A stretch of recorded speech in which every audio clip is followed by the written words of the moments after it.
नमस्कार, मेरा नाम ज्ञानेश्वर है और आप देख रहे हैं लाइव सिटीज। देखिए, बिहार विधानसभा उपचुनाव के नतीजों के बाद वोटों का हिसाब आगे के चुनावों को ध्यान में रखते हुए रखा जाना प्रारंभ हो गया है।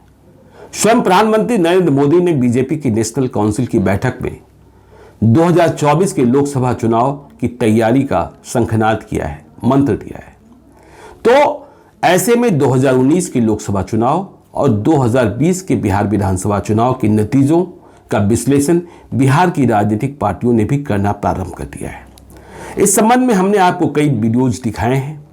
हमने आपको बताया है कि 2020 के नतीजे क्या ट्रेंड दिखा रहे थे, कैसे चिराग फैक्टर काम कर रहा था, किसे नफा पहुंचा रहा था, किसे नुकसान पहुंचा रहा था। कल आपको हमने निर्दलीय उम्मीदवारों के बारे में बताया था। 2020 के चुनाव में सिर्फ सुमित सिंह ही निर्दलीय जीते थे।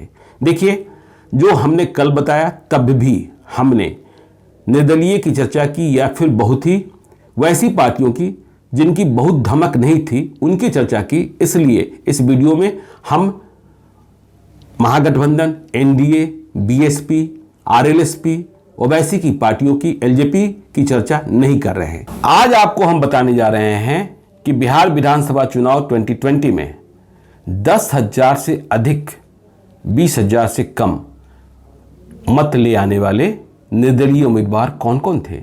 ऐसे उम्मीदवारों की हनक बहुत तेज होती है, हिलाए रखते हैं ये चुनाव को।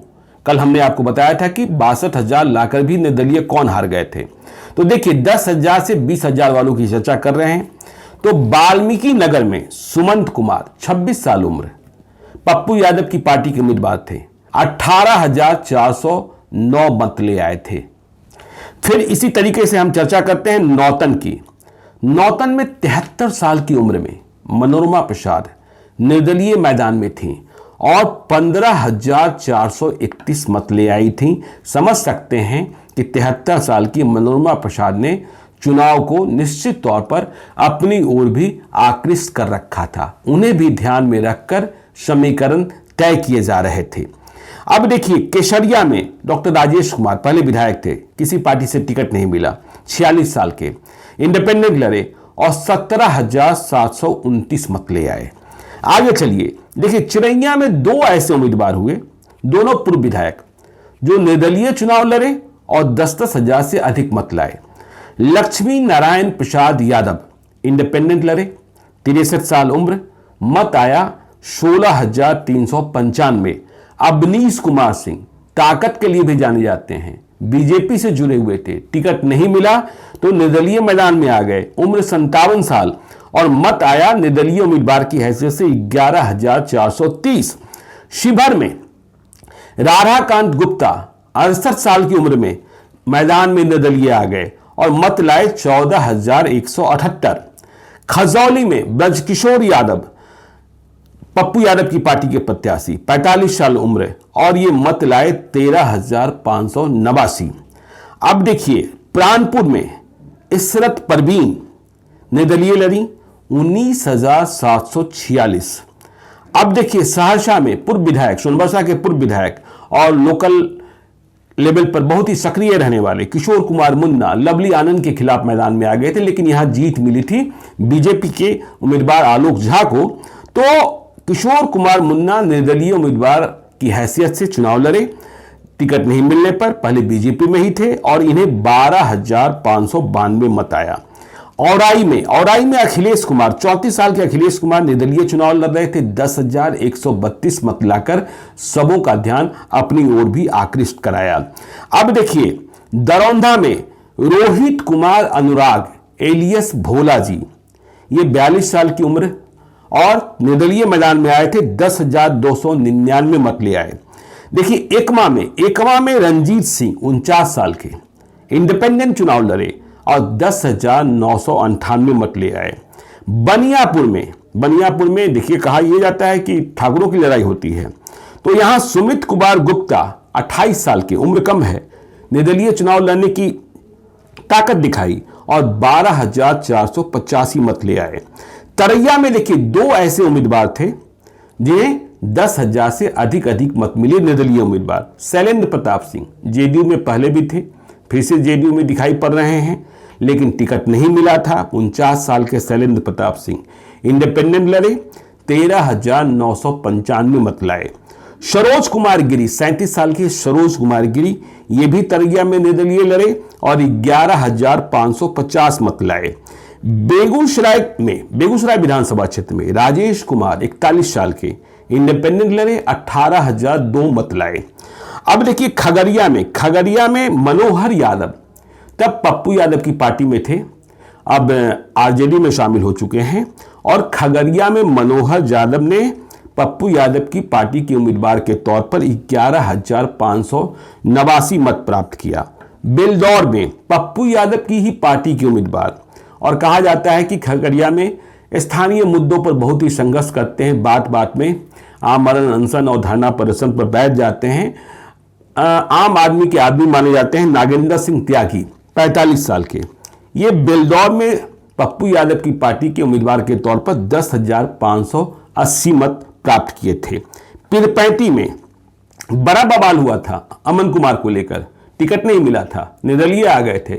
कहा यह जा रहा था कि एनडीए के कई उम्मीदवार इनका समर्थन कर रहे हैं, लेकिन ये चुनाव नहीं जीते थे, पर 12,720 मत ले आए थे अमन कुमार। तारापुर में राजेश कुमार मिश्रा कांग्रेस से टिकट के दावेदार थे, टिकट नहीं मिला तो निर्दलीय चुनाव लड़ लिए और 10,466 मत लाए थे 2020 में निर्दलीय उम्मीदवार की हैसियत से। लेकिन अब जब तारापुर में उपचुनाव हुआ, कांग्रेस ने फिर से अपने साथ किया, टिकट दे दिया, लेकिन इस दफे वे लोजपा रामविलास से भी पिछड़ गए और मत भी काफी कम हो गया। पर 2020 में इन्हें 10,466 मत मिले थे। लखीसराय में 2 ऐसे उम्मीदवार हुए निर्दलीय जिन्हें 10,000 से अधिक मत मिला। सुजीत कुमार सन ऑफ वाल्मीकि सिंह 41 साल के इंडिपेंडेंट उम्मीदवार 11,570 मत लाए। दूसरे फुलेना सिंह पहले भी चुनाव लड़े हैं, 55 साल के, टिकट नहीं मिला तो निर्दलीय आ गए, 10,938 मत आया। बिहार शरीफ में पप्पू खान की पत्नी अफरीन सुल्ताना 54 साल की उम्र में फिर से चुनाव लड़ी, इंडिपेंडेंट 13,443 मत आया।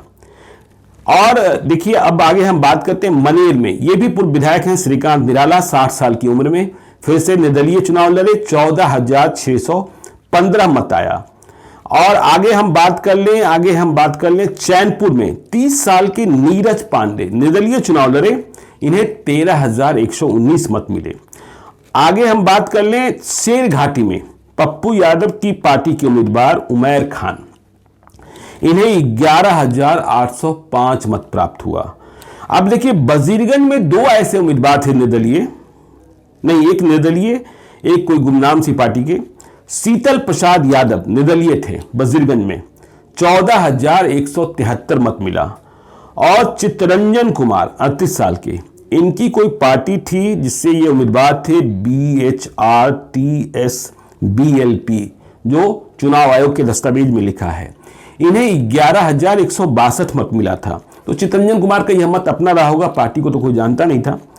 तो रजौली में, नवादा के रजौली में अर्जुन राम 58 साल की उम्र में, रजौली रिजर्व क्षेत्र है, यहां रजौली में अर्जुन राम को 14,394 मत आ गए थे। अब देखिए सिकंदरा में सुभाष चंद्र घोष, ये भी रिजर्व सीट है, पहले ये एलजेपी में ही थे, लेकिन एलजेपी ने इन्हें टिकट नहीं दिया था, दूसरे को दे दिया था। तो सुभाष चंद्र घोष निर्दलीय चुनाव लड़ गए और इन्हें एलजेपी के उम्मीदवार से भी ज्यादा मत आया, इन्हें 18,105 मत मिले थे। जमुई में देखिए, जमुई में 2 व्यक्तियों को 10,000 से अधिक मत आया।